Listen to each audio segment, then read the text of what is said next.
es la segunda parte del caso de John Bennett Ramsey. Mi nombre es Salma y esto es Maldad al Acecho. Bienvenidos.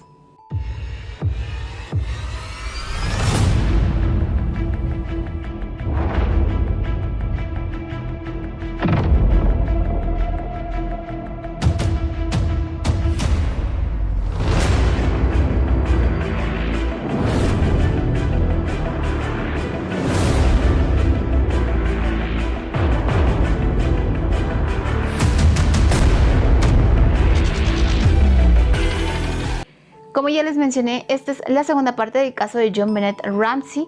Para las personas que no conocen el caso y que no vieron la primera parte, se las voy a dejar aquí arribita en la i o en las tarjetitas y también en la cajita de información de este video.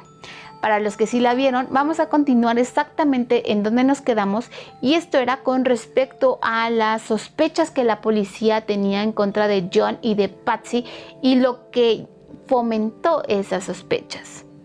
Lo primero que se tiene es que a la policía se le hacía sumamente extraño, como ya se los mencioné en la primera parte, que no habían pruebas suficientes que indicaran que alguien había entrado a la casa aquella noche. Esto quiero aclarar que únicamente fue en un principio, puesto que después se descubrió algo que era muy importante, pero esto se los voy a mencionar a ustedes un poquito más adelante. También otro punto importante es que se descubrió la nota de 2 páginas y media de rescate. Había sido no solamente escrita dentro de la casa, específicamente en la cocina, sino que además esta se escribió en una libreta de Patsy con una pluma, un lapicero de Patsy, y que además se escribieron borradores antes de que quedara la que se encontró el día de los hechos. Con respecto a este mismo punto de la nota, la policía pidió opinión al FBI y los expertos coincidieron en que era muy, pero muy extraño tanto lo largo de esta carta como que se pidiera una cantidad muy específica para el rescate, y la cual, además, hay que mencionarlo, coincidía con un bono que John Ramsey había recibido un poco antes por parte de su trabajo.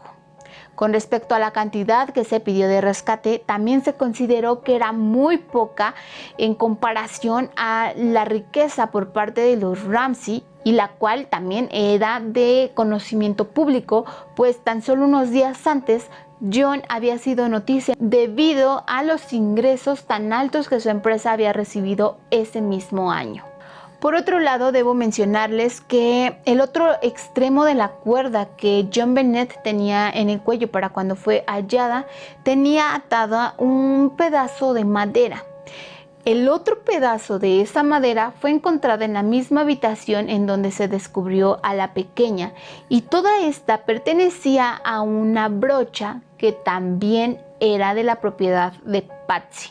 Aclarando el primer punto con respecto a lo que se descubrió, se trataba de una ventana igual en esa misma habitación del sótano que estaba rota para el momento en que la niña fue descubierta, y esta ventana daba hacia una rejilla y la rejilla daba hacia el exterior. Esta rejilla no tenía seguro ese día. Al pie de esa ventana también se encontró una maleta que se llegó a la conclusión que muy probablemente era para sacar el cuerpo de John Bennett en ella sin ser descubiertos. Siguiendo con este mismo punto de lo que se descubrió ese día en la habitación, la policía llegó a la conclusión de que era muy poco probable que una persona cupiera por esa ventana tan pequeña.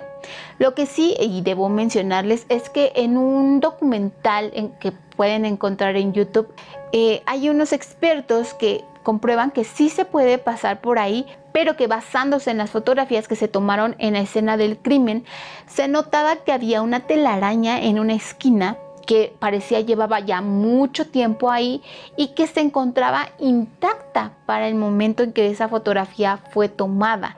Lo que se pensó era casi imposible, pues si alguien pudo haber entrado por ese espacio, era casi un hecho que hubiera quitado la telaraña y esta, les repito, estaba intacta.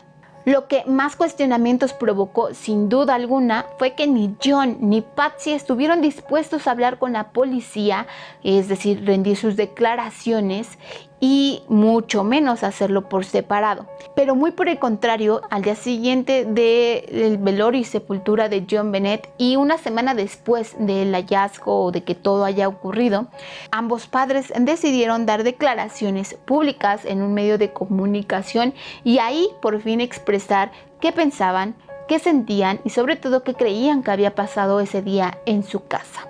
Esto agrandó las sospechas tanto en la policía como en la sociedad sobre el por qué no habían querido hablar con las autoridades y sí hacerlo de manera pública. Y podría decirse que es a partir de aquí que se creó o se generó una disputa, una discrepancia entre los policías y los investigadores por parte de la fiscalía con respecto a lo que ocurrió o lo que pensaban que ocurrió aquel día.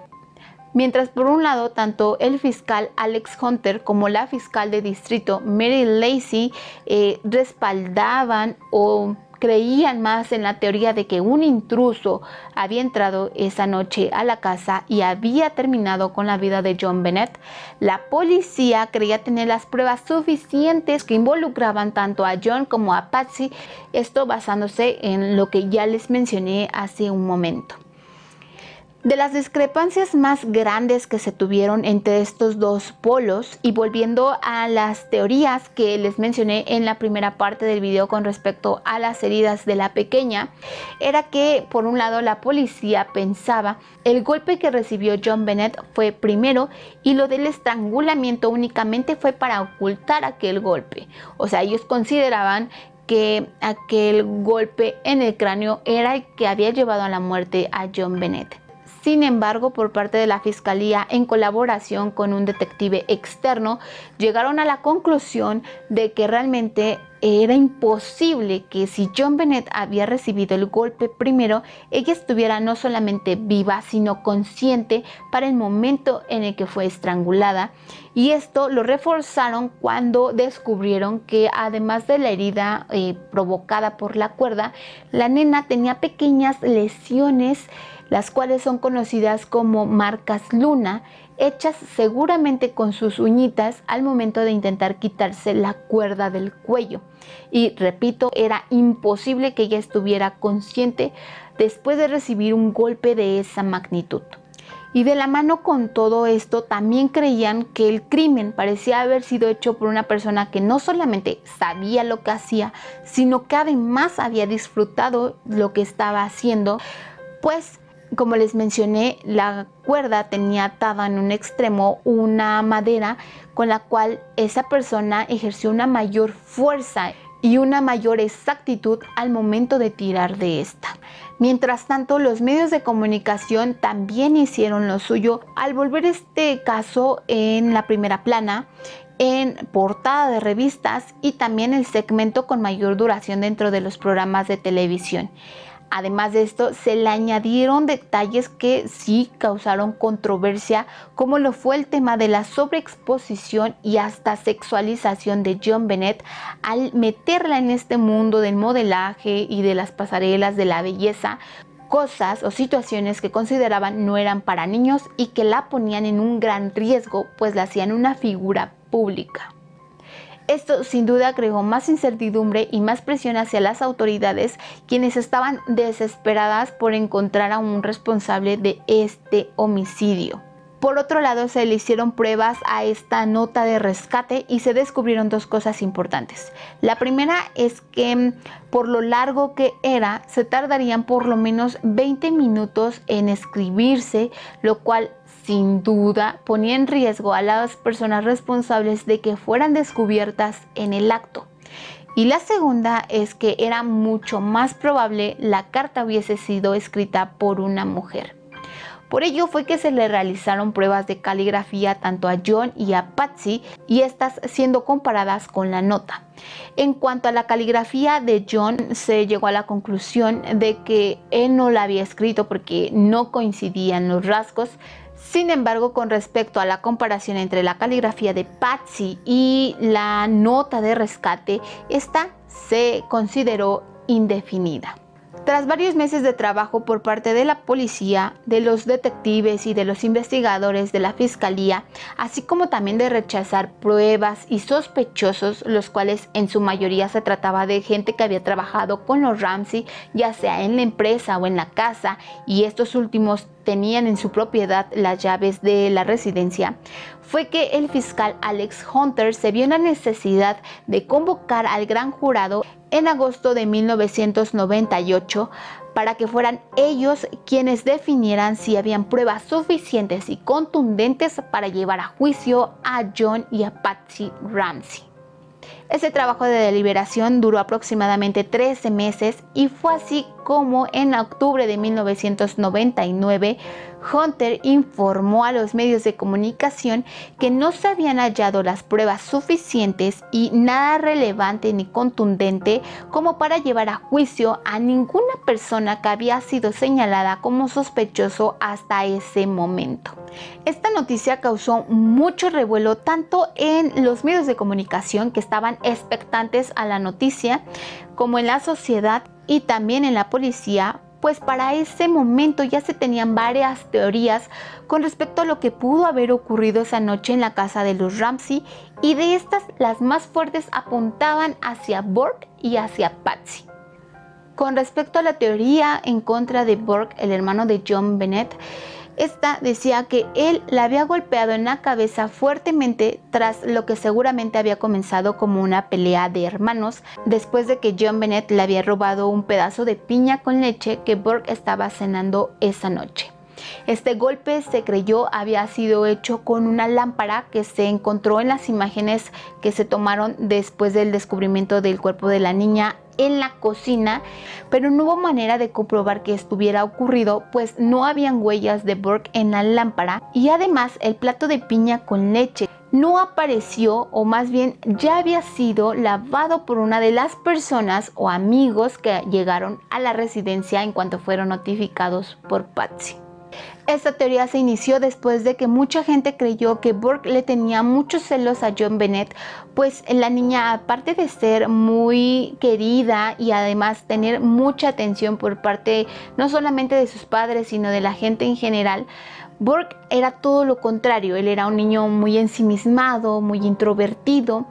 Y además se descubrió que él, tan solo 2 años antes, cuando John Bennett tenía 4 años de edad, la había golpeado, al parecer accidentalmente, según declaraciones de sus padres, en la cara con un palo de golf, y la niña había tenido que ser sometida a una cirugía de reconstrucción. Y ya para terminar esta teoría, quiero mencionarles que en ese mismo documental que les dije hace un momento, mencionan que al parecer en el estómago de John Bennett fueron encontrados restos de piña, y al parecer la niña no había comido eso durante la comida con los amigos de sus padres, y se suponía que la niña no había comido nada cuando llegaron a casa, pues ella estaba dormida.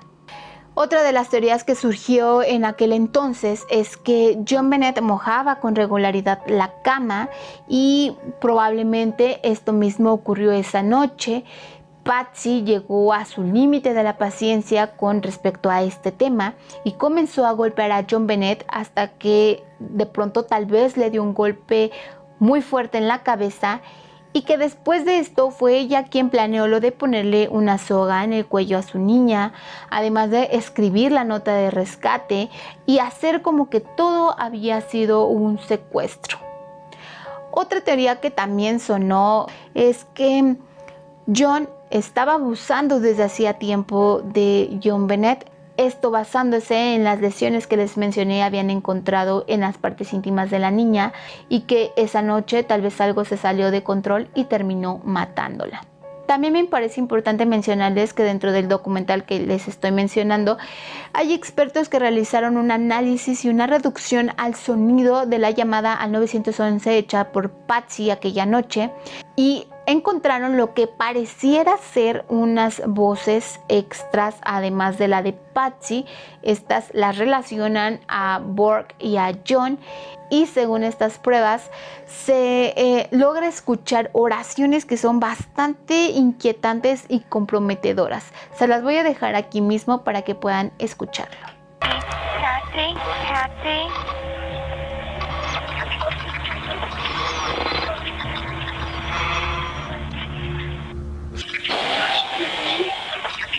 Oh, wow. I think I hear a man say, "We're not speaking to you."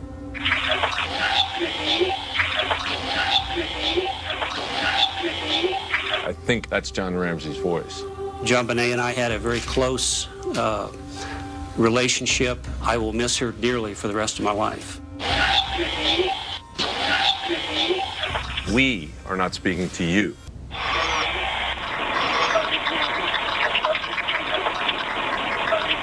There's another voice. Wow, yeah. A female voice. Okay, so let's go on to the next part.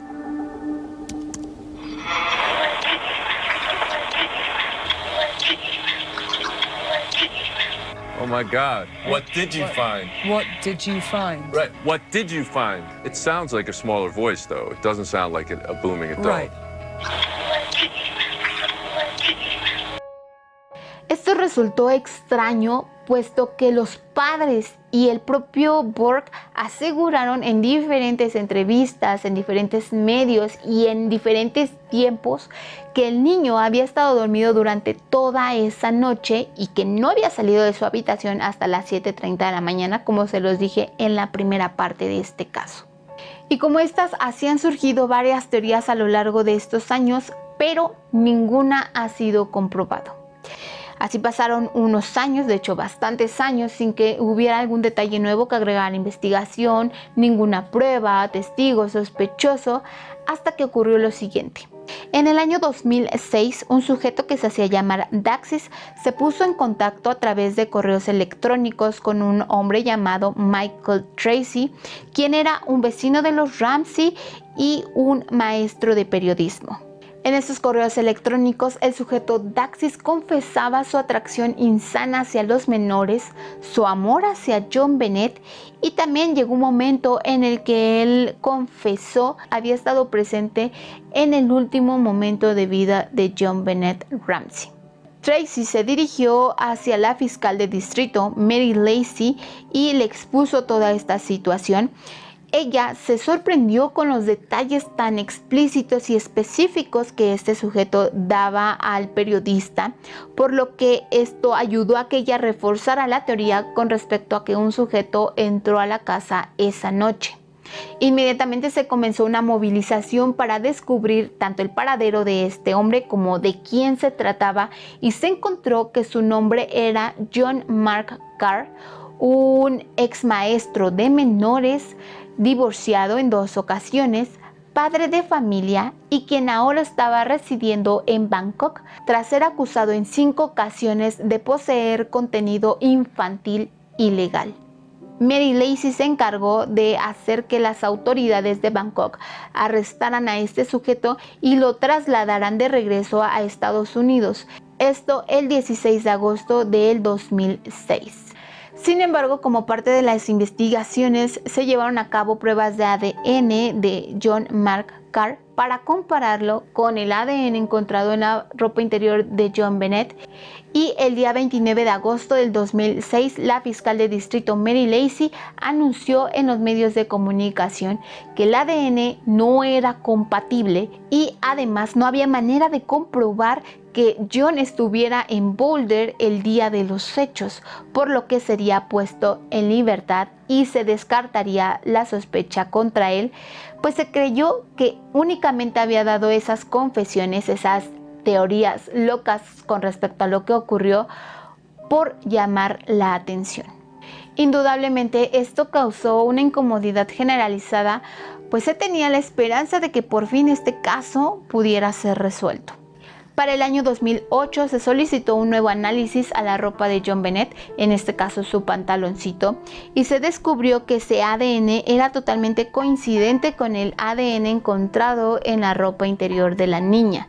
Y además se hizo una comparación y no coincidía con el ADN de la familia Ramsey, por lo que ese mismo año la fiscal de distrito Mary Lacey exoneró de toda sospecha a los Ramsey a través de una carta, y además en esta les pedía disculpas por todos los agravios o malos momentos que les pudieron haber hecho pasar. Para ese entonces, Patsy ya había fallecido a causa de un cáncer de ovario terminal el 24 de junio de 2006. Antes de terminar con el video, quiero mencionarles que en el año 2013 salió a la luz pública que en la deliberación del Gran Jurado en 1999 habían deliberado que creían en la implicación de los Ramsey en el caso bajo los delitos de abuso con resultado de muerte y complicidad del crimen. Pero el fiscal Alex Hunter fue quien decidió no realizar un juicio en su contra al considerar no tener las pruebas suficientes y contundentes para que esto se pudiera realizar. Esto me pareció muy importante mencionárselos porque a diferencia de lo que se creyó en ese entonces, sí hubo una sospecha muy fuerte incluso por parte de este gran jurado en contra de los Ramsey. Sin embargo, no se llegó más allá, no hubo una investigación a profundidad contra estas personas. También se realizaron investigaciones en contra de otras personas bajo la sospecha de este crimen, entre ellos Gary Oliva, un criminal que en el año 2000 fue detenido por la posesión de sustancias ilícitas y cuando este arresto se llevó a cabo se encontró que él tenía una fotografía de John Bennett. Además, en el año 2006 se dio a conocer en diferentes medios de comunicación unas cartas que este hombre le había escrito a un ex compañero de escuela en la que confesaba tanto su amor por John Bennett como su participación, o más bien se adjudicaba el homicidio de esta pequeñita, pero de nuevo no hubo pruebas que lo involucraran y mucho menos coincidió su ADN con el encontrado en la ropa de la pequeña. Siguiendo con esta misma línea, hasta el día de hoy hay expertos que coinciden totalmente en que este caso no se debería esperar poder resolverse a través del ADN, pues creen totalmente en que tanto la escena del crimen y las evidencias fueron contaminadas debido a la cantidad de gente que se encontraba presente en la casa para el momento de los hechos. Solo queda esperar que algún día este cruel crimen cometido contra una pequeñita de tan solo 6 años pueda por fin, después de 25 años, ser resuelto.